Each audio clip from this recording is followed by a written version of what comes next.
Waalaikumsalam. Salam. Ya, pada pertemuan kali ini kita akan membahas tentang klasifikasi materi. Klasifikasi materi. Saya akan share. Apabila tidak terlihat nanti silahkan. Nah, yang saya share terlihat? Terlihat. Terlihat ya. Ya, pada hari ini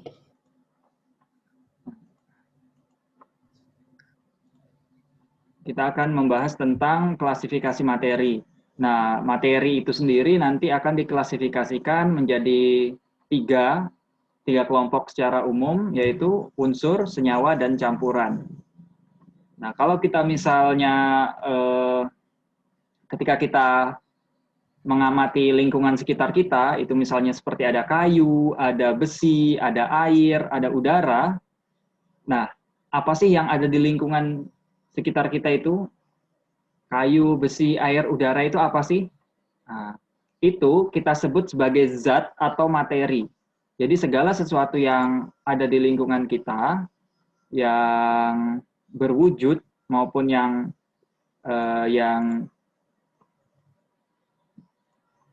sulit kita lihat, itu kita klasifikasikan atau kita sebut sebagai materi. Nah, materi itu apa? Nah, ini pengertiannya materi. Ini bisa kalian catat di buku tulis kalian. Jadi materi itu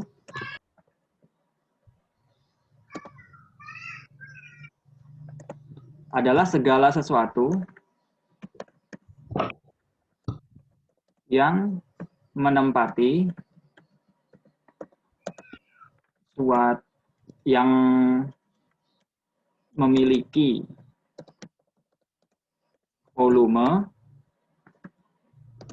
Nah, memiliki volume ini karena dia punya volume berarti dia menempati suatu ruang ya.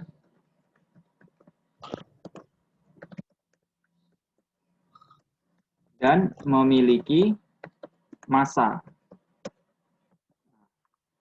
Jadi materi adalah segala sesuatu yang memiliki volume atau menempati sebuah ruang gitu kan, dan memiliki massa.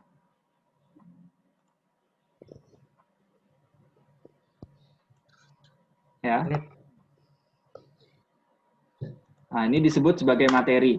Jadi segala sesuatu di sekitar kita, di bumi ini maupun di luar angkasa sana yang memiliki volume atau dan memiliki massa itu disebut materi. Apakah air itu materi? Ya, air itu materi. Karena air memiliki massa dan dia menempati sebuah ruang. Apakah udara itu materi? Ya, udara juga materi. Karena udara itu memiliki massa dan menempati sebuah ruang. Kita lanjut. Nah, materi ini itu ada yang namanya partikelnya. Jadi ada partikel zatnya.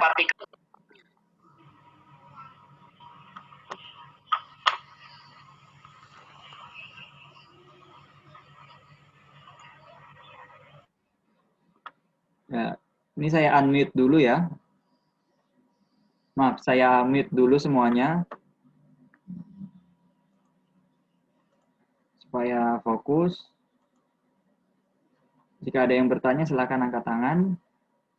Dan di sesi terakhir nanti akan saya siapkan waktu untuk bertanya juga. Nah, kalau kita perhatikan, ini kelihatan ya. Kalau kita perhatikan, partikel-partikelnya itu bentuknya seperti ini. Dari materi itu partikelnya seperti ini. Nah, ada 3 bentuk partikel, 3 bentuk susunan partikel di sini. Kalau kalian lihat. Nah, di sini ada yang bentuk padat. Jadi kalau padat itu susunan partikelnya seperti ini. Nah, kalau yang cair itu susunan partikelnya seperti ini. Dan sedangkan kalau gas seperti udara gitu contohnya, susunan partikelnya seperti ini.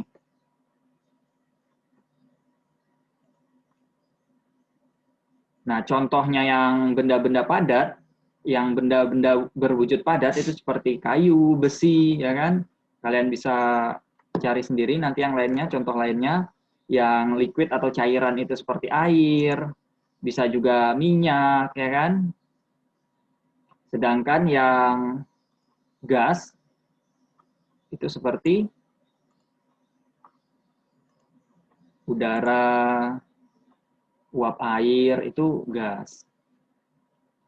Nah, kalau kita perhatikan satu partikel dari penyusun zat atau materi ini, itu kita perbesar, partikelnya itu disebut sebagai molekul.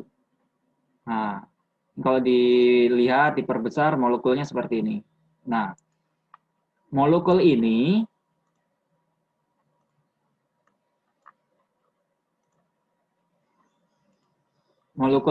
kalau kita lihat penyusunnya itu ada yang pink, ya kan? Yang pink jumlahnya 1, terus ada yang hijau, jumlahnya ada 3 di situ. Nah, setiap penyusun molekul ini, baik itu yang pink maupun yang hijau, nah ini masing-masing ini itu disebut sebagai unsur. Nah, jadi penyusun dari materi yang paling sederhana itu adalah unsur. Nah, unsur ini kita sebut yang pink ini, satu biji ini yang pink ini kita sebut sebagai atom. Nah, jadi ada atom yang pink, ada atom yang hijau. Nah, ini warna cuma sebagai simbol saja. Nanti akan kita pelajari contoh-contoh atomnya seperti apa. Nah, atom yang pink ada, atom yang hijau ada. Nah, ini atom-atom ini itu disebut sebagai unsur. Penyusunnya nanti akan sebagai unsur. Sedangkan yang ini, kalau dia bergabung seperti ini, nah dia akan membentuk sebuah senyawa. Ya. Nah, kita pelajari lebih lanjut. Misalkan yang merah ini sebagai unsur dari karbon, atom karbon gitu ya. Nah, yang kuning itu sebagai atom oksigen. Nah, berarti dia nanti akan terbentuk unsur oksigen yang kuning. Sedangkan yang biru itu unsur hidrogen. Nah, jadi satu atomnya seperti ini, kecil gini ya. Nah, terus, dua O, oksigen ini kan dilambangkan dengan O. Dua molekul, dua atom O itu akan membentuk sebuah molekul. Nah, molekul ini disebut O2. Sedangkan kalau 3, disebut O3.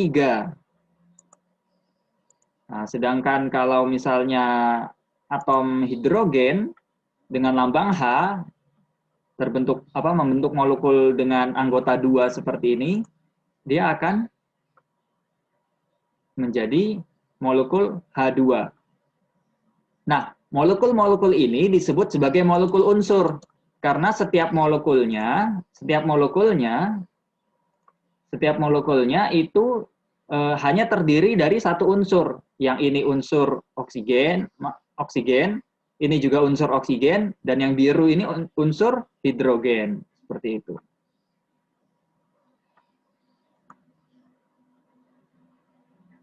Nah, bagaimana dengan yang ini? Coba diamati.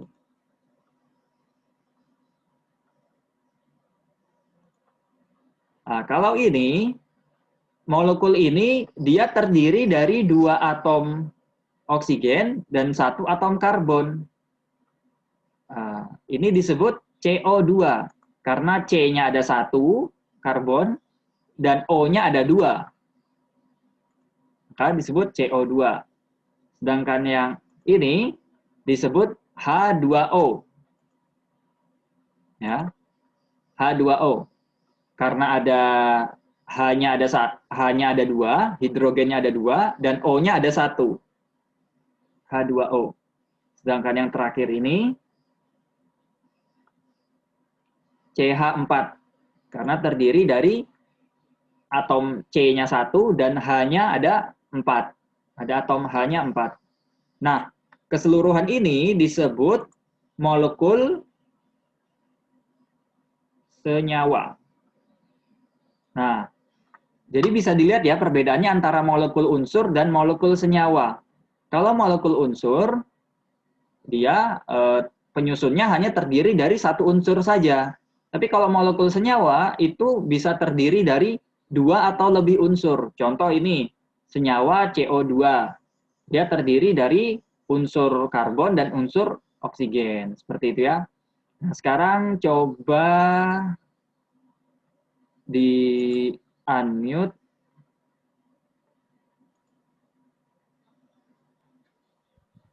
Siapa di sini? Aji Satrio.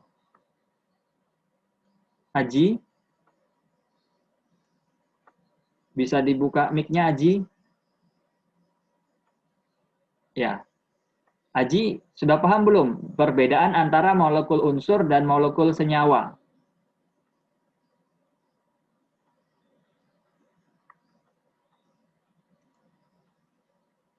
Mana tadi Aji?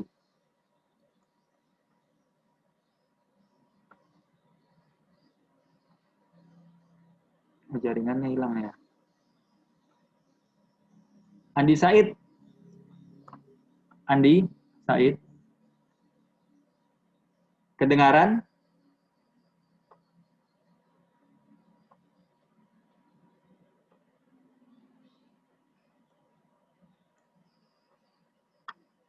Suara saya kedengaran tidak? Kedengaran. Kedengaran ya. Ya coba Irsa. Irsa, sudah paham belum perbedaan antara molekul unsur dan molekul senyawa?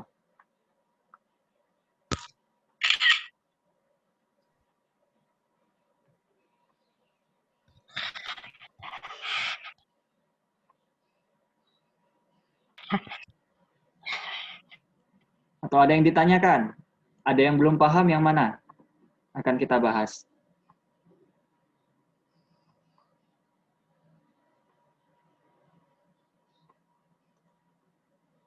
Jaringan saya jelek.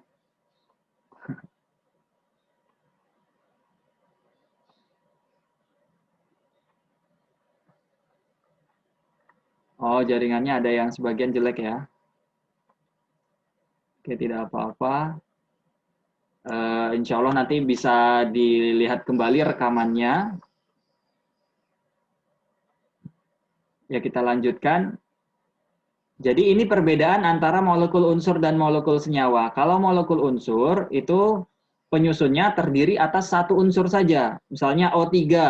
Nah, tiga-tiganya ini hanya terdiri dari unsur O, unsur oksigen. Sedangkan kalau molekul senyawa itu molekul yang terdiri dari 2 atau lebih unsur. Contoh CO2 terdiri dari unsur karbon C dan unsur oksigen O. Dan kalau misalnya senyawa H2O terdiri dari unsur H, hidrogen, dan unsur oksigen O. Jadi itu bedanya. Nah, molekul unsur nanti akan membentuk sebuah unsur, sedangkan molekul senyawa akan membentuk sebuah senyawa.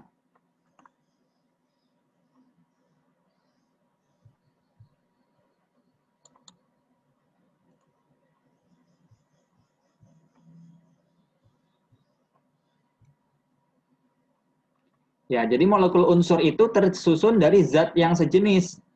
Sedangkan molekul senyawa itu terdiri dari minimal 2 zat yang berbeda.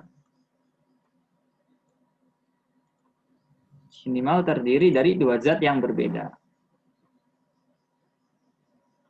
Nah, gula yang kita konsumsi sehari-hari itu merupakan contoh senyawa yang memiliki rumus kimia C6H12O6. Nah, ini contohnya. Nah, jadi kompleks sekali. Terdiri dari 3 jenis unsur ya. Ada unsur C yang jumlahnya 6. Unsur apalagi? Yang putih ini kita anggap unsur H, jumlahnya 12. Dan yang hitam ini merepresentasikan unsur O yang jumlahnya 6. Maka rumus kimianya C6H12O6 seperti itu ya. Ya. Jadi strukturnya seperti itu. Nah, sekarang jika kita ambil kesimpulan, unsur itu adalah zat tunggal yang tidak dapat diubah dan tidak dapat diuraikan, maksud saya. Jadi unsur adalah zat tunggal yang tidak dapat diuraikan lagi menjadi zat yang lebih sederhana dengan reaksi kimia biasa. Jadi tidak bisa diuraikan lagi, sudah paling sederhana unsur itu. Nah, sedangkan senyawa itu tersusun dari beberapa unsur yang tergabung secara kimia dengan perbandingan massa tertentu. Contohnya tadi perbandingannya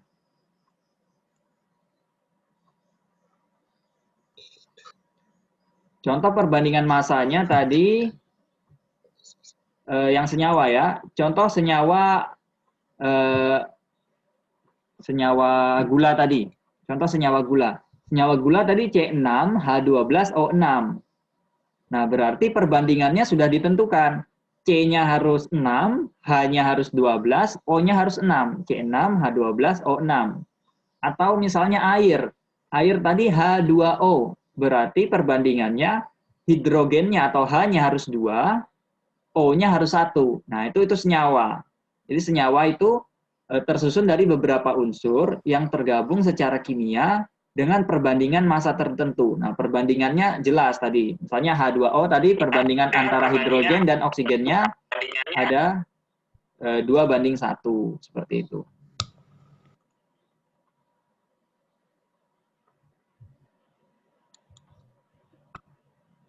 Nah, lalu bagaimana dengan campuran? Nah, sekarang kita belajar campuran. Nah, ini enak ini, siang-siang. Kalau yang pernah makan ini, nah ini kan, apa namanya, es cendol atau es dawet ini ya. Nah, ini kan campuran dari gula, campuran dari air, terus santan, campuran santan. Terus ada apanya lagi? Nah, ada campuran cendolnya sendiri. Ada daun pandannya. Nah, ini materi seperti ini kita sebut sebagai campuran. Nah, materi seperti ini kita sebut sebagai campuran. Nah, sekarang coba perhatikan gambar ini. Nah, ini ada 3 gelas yang masing-masing di dalam gelasnya terdiri dari campuran-campuran. Ada yang tahu itu isinya apa aja sih? Isinya apa aja sih ini airnya? Ini rasanya Ya, yang gelas pertama. Gelas pertama itu apa paku ya? Air dan logam paku, ya benar. Logam paku. Ini paku. Yang gelas kedua ini air dan minyak. Air dan gula ternyata. Gula. Yang ketiga ini air dan kacang hijau. Air dan logam emas. Bukan logam emas ya, kacang hijau itu. Air dan kacang hijau. Sedangkan yang gelas yang paling besar ini terdiri dengan air dan susu. Ya, sekarang kita perhatikan. Kalau kalian punya ini, yang air dan logam, kalau kita campurkan, kita aduk-aduk terus, setelah itu kita diamkan, kira-kira kita masih bisa nggak membedakan mana airnya, mana logamnya? Masih. Masih ya. Nah, sekarang kalau air dan gula. Air dan gula kita campur, terus kita aduk, terus sampai larut, terus kita lihat, kita bisa nggak membedakan mana airnya, mana gulanya? Nggak bisa. Nggak bisa ya? Nggak bisa. Nah, nggak larut, karena dia terlarut. Gulanya larut ke dalam air. Kalau misalnya kacang hijau dan air, kita campur, kita aduk, nah, terus kita bisa nggak membedakan mana kacang hijaunya, mana airnya? Masih. Masih bisa. Masih. Nah, kalau air dan susu dicampur, diaduk, kita amati mana airnya, mana susunya. Masih bisa kelihatan atau tidak? Masih Masih? kelihatan. Karena terlarut. Enggak. Ada yang pernah bisa. bikin susu? Tidak bisa. Kelihatan nggak yang mana airnya, yang mana susunya? Pernah. Campur ya dia ya. Dia dicampur. Ya, dia tercampur. Air dan susunya tercampur. Dan dia tercampurnya tidak bisa dibedakan lagi. Nah, jadi campuran itu ada dua jenis. Ada yang homogen, ada yang heterogen. Homogen itu artinya sama dia. Nah, contohnya campuran homogen itu air dan gula ini. Air dan gula dan air dan susu.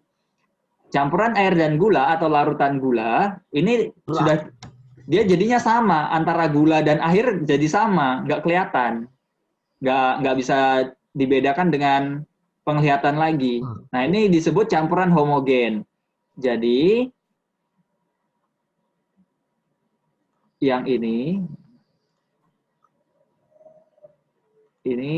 homogen.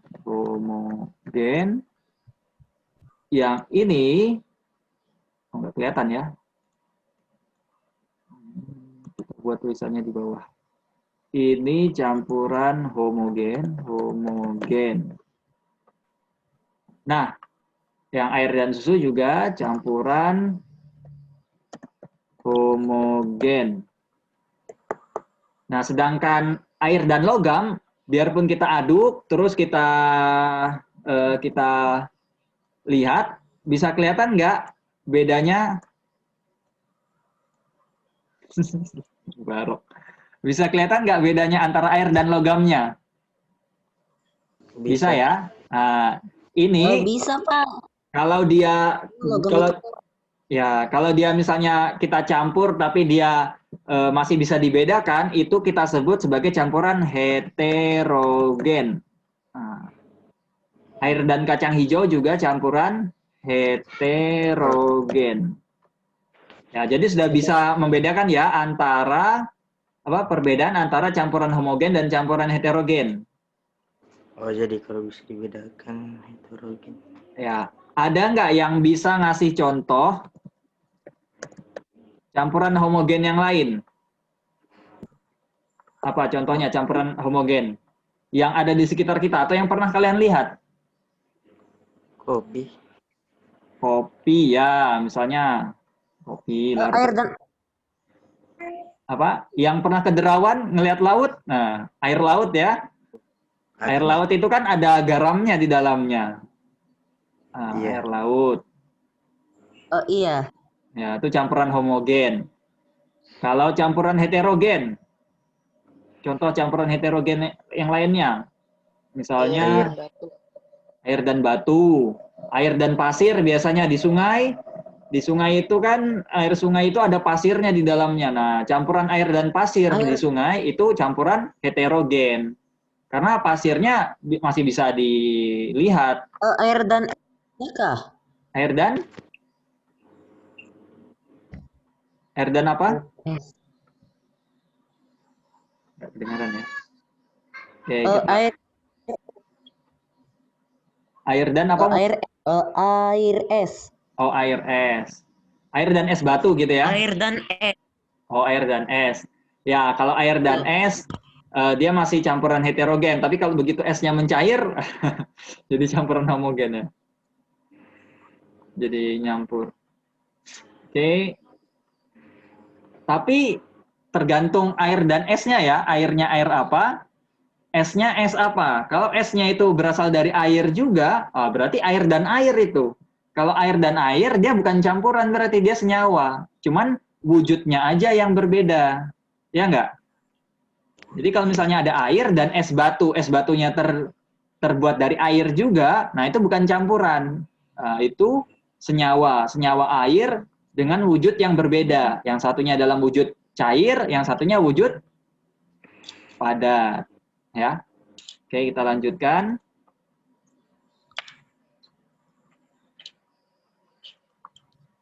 Oke, kita bersihkan dulu.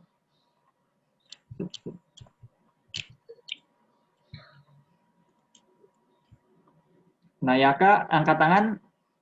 Silakan, ada yang ingin ditanyakan? Terpencet, Pak.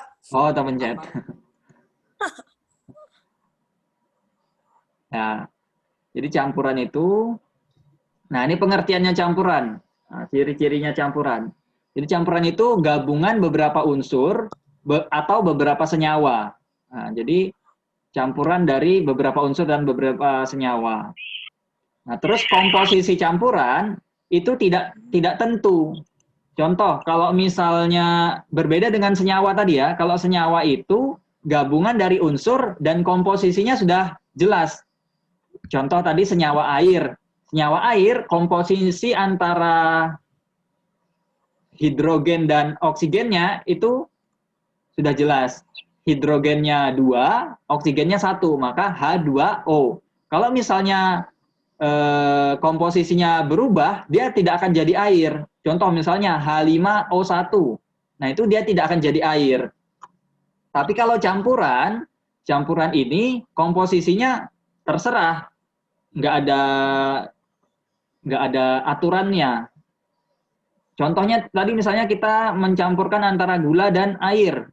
Nah, kita mau kasih gulanya 1 sendok, airnya 1 gelas kah? Atau kita kasih gulanya 1 kilo, airnya 1 gayung kah? Nah, itu tidak akan tetap akan jadi campuran gitu. Tidak akan berubah, tetap akan menjadi campuran. Ya, jadi komposisinya tidak tentu kalau campuran itu. Terus tidak ada rumus kimianya. Nah, tidak ada rumus kimia untuk campuran. Karena tadi itu komposisinya tidak jelas, tidak tentu. Nah, terus pemisahan campuran secara fisika. Nah, kalau campuran ini kita pisahkan secara fisika. Contoh tadi misalnya air dan garam. Nah, air dan garam di air laut. Bagaimana cara kita memisahkan air dan garam? Nah, itu bisa misalnya dipanaskan, jadi airnya nanti menguap, sisa garamnya. Nah, itu kan secara fisika. Sedangkan kalau senyawa itu memisahkannya secara kimia, lewat reaksi kimia. Misalnya air, bagaimana cara memisahkan hidrogen dan oksigen yang ada di air? Nah, misalnya dengan elektrolisis atau di-strum airnya, dialiri listrik. Nah, nanti akan terjadi reaksi, terus terpisahlah antara hidrogen dan oksigennya. Nah, itu perbedaannya ya. Kalau senyawa memisahkan unsur yang ada di senyawa itu dengan reaksi kimia, sedangkan kalau campuran cukup dengan reaksi fisika aja memisahkannya. Nah, ini kesimpulannya. Tadi kita sudah belajar unsur, senyawa, dan campuran. Ya, mungkin materinya hari ini itu. Selanjutnya, jika ada yang ingin ditanyakan, silahkan angkat tangan. Kita lanjutkan dengan diskusi.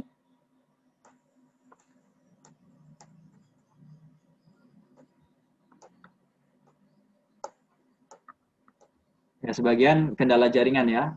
Silahkan dinyalakan kameranya, biar kelihatan.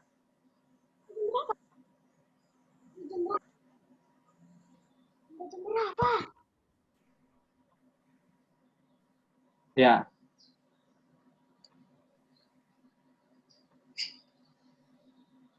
Fatir, apa kabarnya Fatir? Baik, Pak. Baik. Sudah bisa membedakan ya tadi campuran homogen dan campuran heterogen? Iya, Pak. Ya.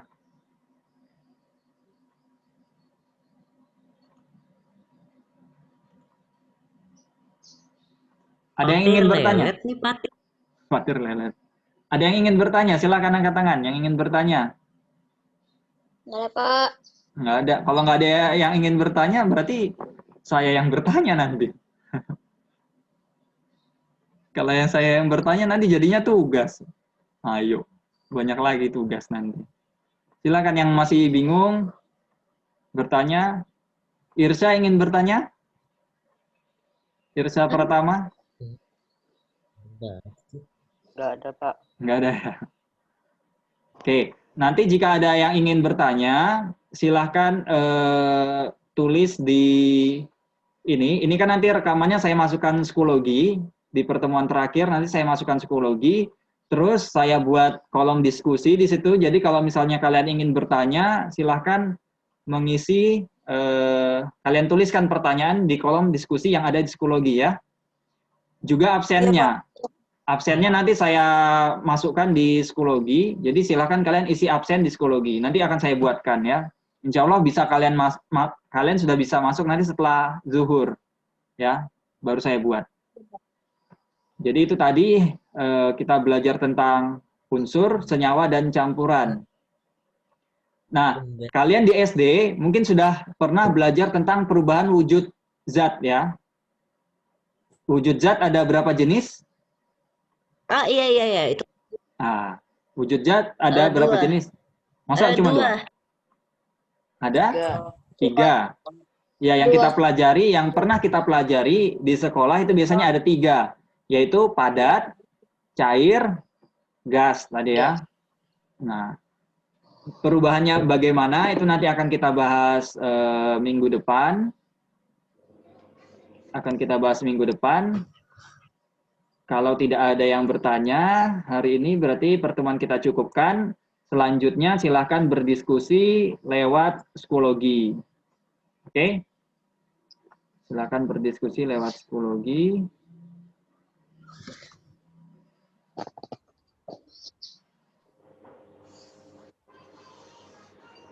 Ya ini nggak ada yang bertanya nih, serius ini. Nayaka paham Nayaka? Nay, ya Kak. Ya, waktunya sisa sedikit, benar. Paham? Paham ya? Oke, saya cukupkan sampai di sini. Terima kasih sudah berpartisipasi. Semoga apa yang kita pelajari hari ini bisa bermanfaat. Kita tutup dengan doa. Silakan berdoa. Berdoa mulai.